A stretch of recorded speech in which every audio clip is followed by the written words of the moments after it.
The fashion label Fendi began trending on Twitter after Ifeanyi Ejiofor, counsel to Nnamdi Kanu, leader of the indigenous people of Biafra, raised the alarm on Thursday that the separatist leader has not been allowed to change clothes since he was arrested and detained in the custody of the Department of State Services. The lawyer alleged that Kanu has been subjected to harsh, degrading and inhumane treatment in the DSS custody, and that prisoners who visit Kanu are subsequently detained as punishment for exchanging pleasantries with the IPOB leader. The lawyer also claimed that Kanu is confined to a very tiny cell, 23 hours of the day, without access to sunlight and any social interactions whatsoever, and believes the punishment is aimed at inflicting extreme emotional and mental distress on Kanu, who has been seen wearing the same Fendi apparel during his court appearances. I mean, there were so many allegations. Ifeanyi Ejiofor and the other lawyers of Nnamdi Kanu alleged the maltreatment of Nnamdi Kanu in DSS custody is completely appalling and unfair. I'm not even sure if this is how they treat prisoners that are undergoing trial, Tundu, at this point. So many things like his glasses, medication, he's not allowed to sleep on a pillow, people are not allowed to talk to him.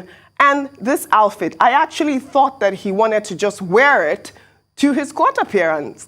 But now everyone on Twitter is talking about the outfit. Even some people are making mockery, saying that maybe they actually even thought that it was Fendi sponsoring the lawsuit. But that's on a lighter note. But I mean, can you believe all of the allegations, Tundu Abiola? Nigerians and our gallows humor. When you don't want to cry, you just have to try and make yourself laugh in the face of all kinds of horrors. I have first-hand experience of this, and all I can say for Nnamdi Kanu is that I hope he doesn't go through this for 4 years like my father did. Yes. 4 long years. That was his reality. And the next thing that's going to happen is, because these reports come out and make the federal government look bad, the next thing is that they could stop people from seeing him at all, and he'll just be there all by himself, no access even to a doctor, even to a lawyer, certainly no family members like what we went through as a family. And I saw Nnamdi Kanu during his court appearance, trying to put a brave face on things. Men and their pride, he doesn't want to show. I guess he doesn't want to even sort of weaken the people who really believe in him and support him. He's trying to put a brave face on it, trying to look normal. But what he's going through is the exact opposite of normal, which is why I've sat here on a few occasions and said people should be very careful with their utterances, with their actions, so that they do not get this man killed. It has happened before. It must never happen again. And it's just very sad that here we are in 2021, after my dad died for democracy. We're still having this conversation in 2021 of somebody being treated so appallingly, like they're kind of a serial killer.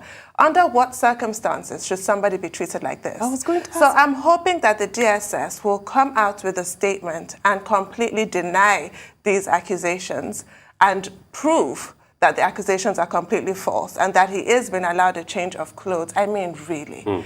This is, there's all kinds. We think of, Guantanamo Bay and, water torture and, the loud music blaring as forms of torture. But then solitary confinement is a form of torture. Yeah. It is. Putting somebody in a tiny cell for 23 hours is a form of torture. And it's just really sickening. We're still having this conversation in this country. Over to the DSS, I really do hope that they actually deny this and that denial is true. Yes, we're waiting for that. Rufai. I mean, when you look at all the accounts, let's not forget that Nnamdi Kanu has got rights in this country.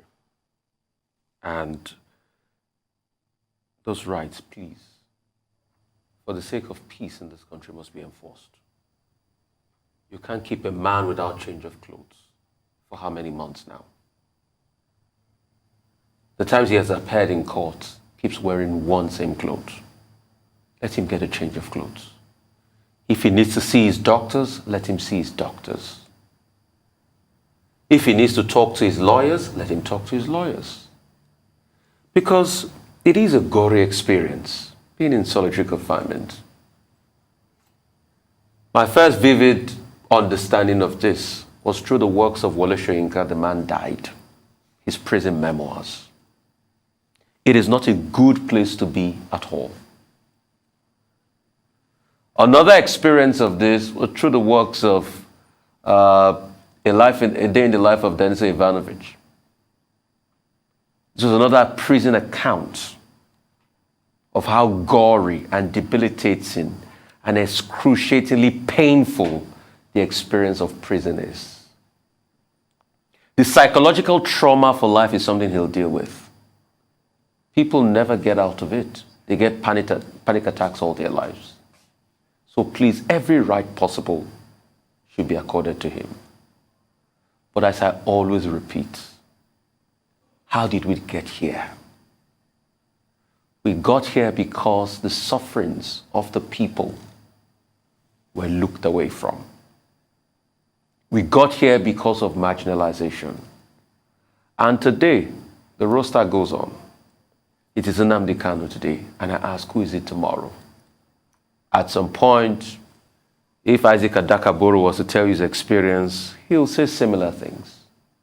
But when the nation went to war in the 60s, Adakaboro fought on the side of the government. Why do we keep having people that go against the state and they get some legitimacy?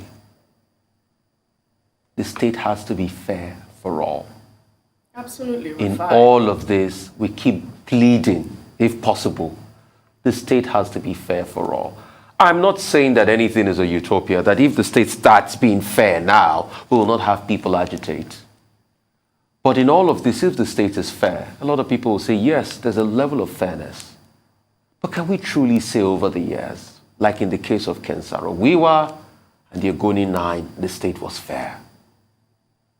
We can't keep doing this to ourselves. I think you're so lucky to be referring to memoirs rather than real life experience. But if you're talking prison memoirs, Ballad of Red and Gold, Yeah. that poem, Oscar Wilde, and for me, my favorite, well, because it's just harrowing, Boethius, in 500 AD or something, the Roman senator, that was eventually executed. His prison memoirs is So sad. Really. really, it's Well, not. we're waiting for an explanation on this allegation.